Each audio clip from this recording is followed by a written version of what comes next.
जय माता जी। सब यूट्यूब चैनल वाली बहनी से नमस्ते है, प्रणाम है।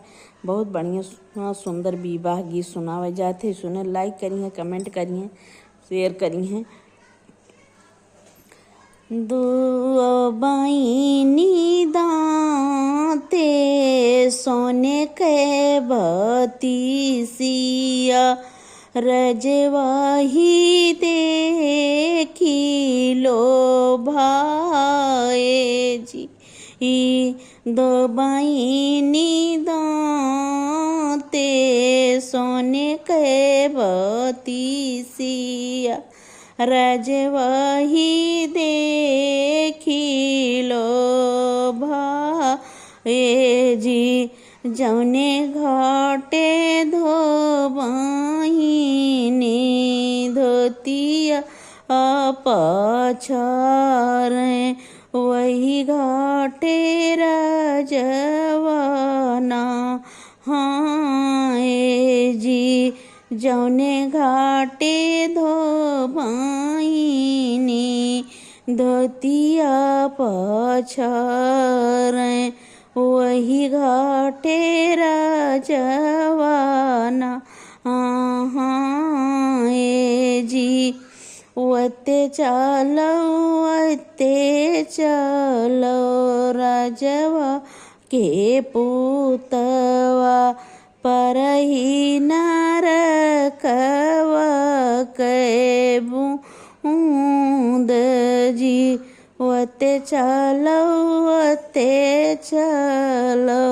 राजवा के पुतवा, परही नरकवा के बूंद जी।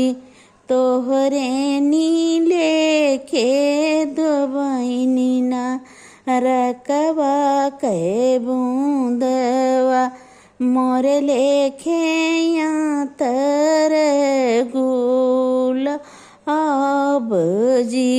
तोहरे नीले के दो बहिनी नरकवा के बूंदवा, मोरे लेखे तर गुलाब जी।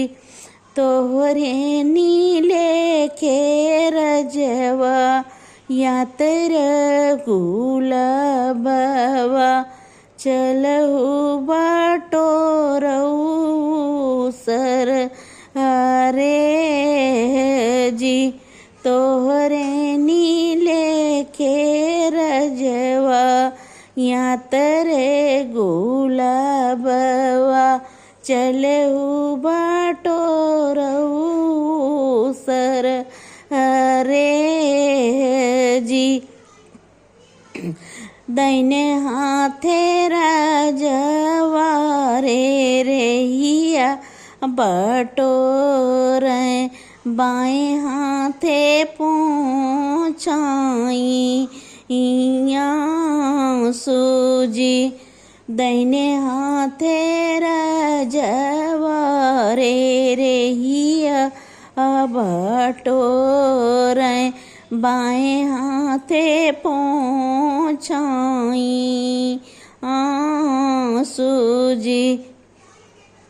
जन्माता हमारा रजवा घरे बहिले, कर माधवाइनी के साथ जी।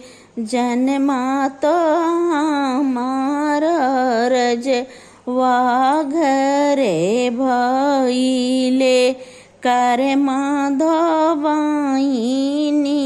के साथ जी।